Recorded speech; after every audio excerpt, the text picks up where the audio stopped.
शांति।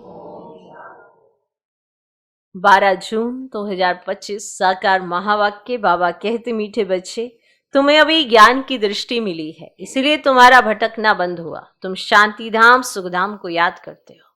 आज का प्रश्न, देवताओं में कौन सी ताकत है? वह ताकत किस विशेषता के कारण है? उत्तर, देवताओं में सारे विश्व पर राज्य करने की ताकत है। वह ताकत विशेष एक मत की विशेषता के कारण है। वहां एक मत होने के कारण वजीर आदि रखने की दरकार नहीं। देवताओं ने संगम पर बाप से ऐसी श्रीमत ली हुई है जो 21 जन्म राज्य करते हैं।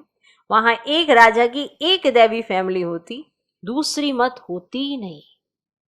आज का गीत है, नैनहीन को राह दिखाओ प्रभु। धारणा के लिए मुख्य सर, पहला पॉइंट, इस बेहद की सरकार को मदद करने के लिए कम से कम 8 घंटा याद में रहने का पुरुषार्थ करना है।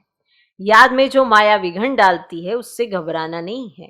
दूसरा पॉइंट, इस पुरुषोत्तम संगम युग पर ईश्वरीय संप्रदाय का बन ईश्वर की मत पर चलना है। कर्म करते भी एक बाप की याद में रहने का अभ्यास करना है। आज का वरदान, अंतर्मुक्ता की गुफा में रहने वाले देह से न्यारे देही भव।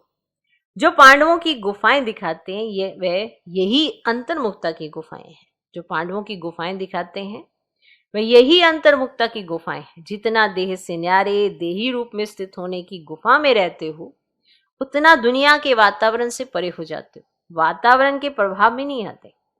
जैसे गुफा के अंदर रहने से बाहर के वातावरण से परे हो जाते हो, ऐसे ये अंतर्मुक्ता की गुफा भी सबसे न्यारा और बाप का प्यारा बना देती है। और जो बाप का प्यारा है वह स्वतः सबसे न्यारा हो जाता है। आज का स्लोगन, साधना बीज है और साधन उसका विस्तार है। विस्तार में साधना को छिपा नहीं देना। अव्यक्त इशारे, आत्मिक स्थिति में रहने का अभ्यास करो, अंतर्मुखी बनो। अंतर्मुखी की निशानी सदा सागर के तले में खोए हुए गंभीर मूर्त चेहरे द्वारा आत्मिक स्थिति के चिन्ह दिखाई देंगे। एक और मनन चिंतन करने वाला चेहरा और फिर रमणीक अर्थात मुस्कुराता हुआ चेहरा, दोनों ही लक्षण सूरत से प्रत्यक्ष होंगे। अंतर्मुखी सदा हर्षित मुख दिखाई देंगे क्योंकि माया का सामना करना समाप्त हो जाएगा। ओम शांति।